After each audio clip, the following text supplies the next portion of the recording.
me a god. They call me a god.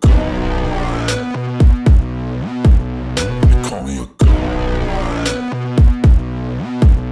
They call me a god. Let's go. I'm about to go off like a weapon. Fuel to the top, gotta feel the tension. In my thoughts.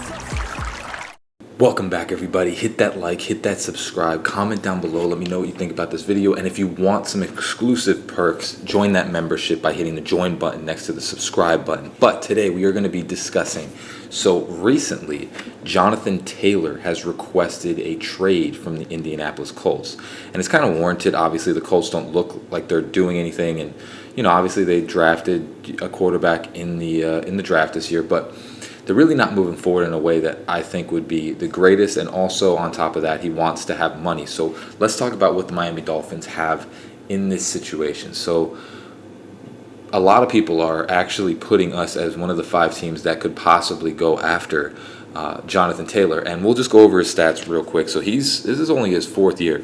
And essentially what you got is you got 1169 for the first year, rookie year, and then you had 1,800 yards. He had his incredible MVP year last year, and then he kind of fell off. He got injured, and just the year wasn't the greatest for him last year. So 861, these are yards per year. Jonathan Taylor is one of the young up-and-coming running backs in this league, and obviously he had a huge year 2 years ago.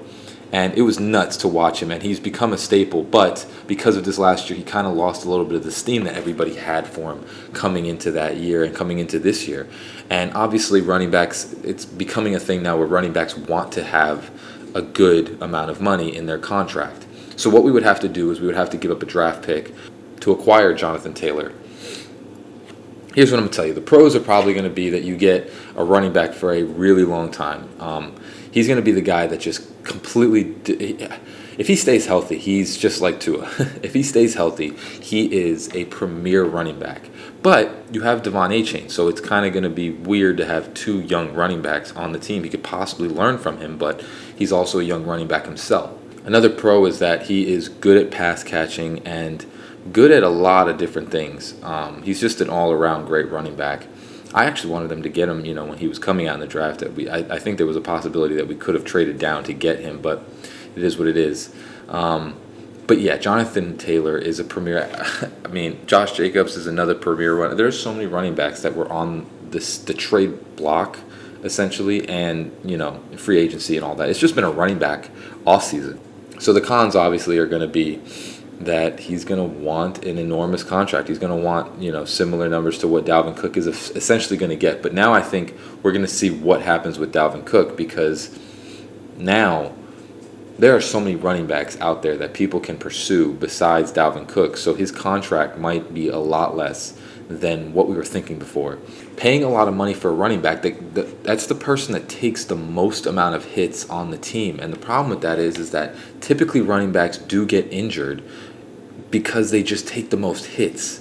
They take the most hits, and the thing is especially Jonathan Taylor coming off of an injury, it's kind of it's tough to want to pay someone that amount of money. Now, if it was the 1800 year, it's completely different, but he's coming off an injury, and it really slowed him down. Cons would be you're going to be giving a lot of money to a running back, plus you'd have to give up a draft pick. So what they're saying is that they want a 2nd-round pick, or that's what people would probably want to give up. So they want us to give a 2nd-round pick. It's just tough. Yeah, me personally, I don't want that to happen, but I could see it depending on what happens in training camp. We need to. I personally don't want to do it. I don't want to trade that amount of money and that draft pick for a running back that comes off an injury. When there's Dalvin Cook out there, I would rather just throw the money at Dalvin Cook and have him come here than have to pay and trade a pick and a player in order to get a running back that's coming off of an injury. That's just, it's sus, man. It's suspect. You don't want to do something like that, because if he gets injured, then you just basically forfeited a draft pick and, money away for no reason. Whereas if you just get a free agent running back, which again, there's still Kareem Hunt, there's still Ezekiel Elliott.